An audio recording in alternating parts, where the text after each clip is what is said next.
Aku juga manusia biasa. Tetap ada goyang, goyah, gemuruh, panik. Tapi takut tetap hanya pada Allah. Cerita semalam.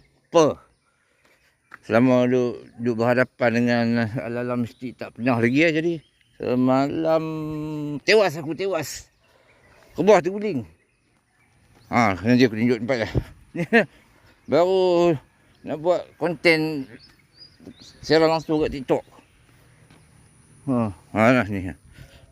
Tapi kalau aku dua orang mungkin jalan juga secara langsung aku ni seorang. Ni.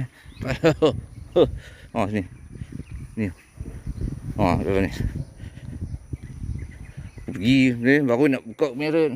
Baru benda jatuh ni. Lepas tu dengar kat atas. Macam ada orang macam bergaduh tapi tak tengok punya orang ni. Apa lagi yang kat kaki langkah. Langkahlah terus tak jadi buat konten.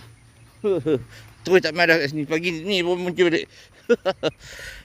Salah. Okay.